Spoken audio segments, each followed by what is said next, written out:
జిల్లా కలెక్టర్ గారికి, జిల్లా ఎస్పీ గారికి, జాయింట్ కలెక్టర్ గారికి, అలాగే అడిషనల్ ఎస్పీ గారికి, ఇతర అధికారులకు అందరికి కూడా హృదయపూర్వక నమస్కారాలు తెలియపరుస్తూ, పిల్లలందరికీ కూడా నా దీవెనలు.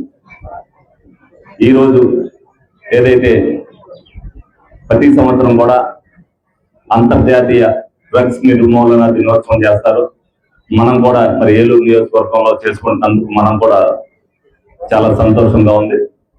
ఏదైతే వాళ్ళ ప్రపంచాన్ని పట్టి పీడిస్తున్న సమస్య ఏంటంటే డ్రగ్స్.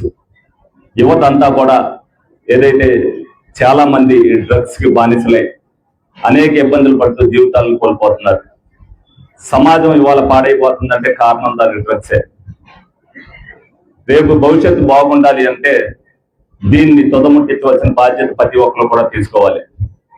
యుక్త వయసులోనే ఏదైతే డ్రగ్స్ తేలిగ్గా అందుబాటులోకి రావటం, దీని మత్తుకి పిల్లలు అలవాటు పడిపోవడం, తర్వాత తల్లిదండ్రులు కూడా కంట్రోల్ చేయలేని పరిస్థితి ఉంటుంది. కాబట్టి ప్రతి ఒక్కరు కూడా బాధ్యతాయుతంగా యువత పూర్తిగా చదువును అభ్యసించేంత వరకు కూడా దీని మీద బాధ్యత వహించవలసిన బాధ్యత ఉపాధ్యాయులతో పాటు తల్లిదండ్రులకు కూడా ఉంది.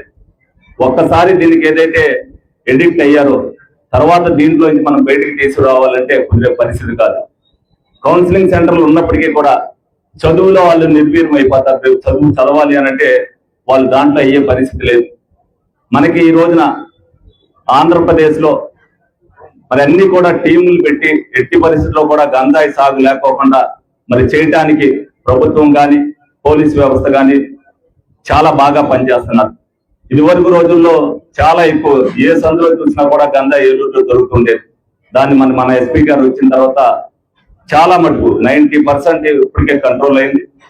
కానీ ఏదైతే యువత ఉద్యోగాలు లేవో వాళ్ళందరూ కూడా ఈజీ మనీకి అలవాటు పడుతూ ఏదైతే అది చేస్తున్నారో దాన్ని నిర్మించవలసిన బాధ్యత సమాజంలో ప్రతి ఒక్కరి మీద కూడా ఉంది.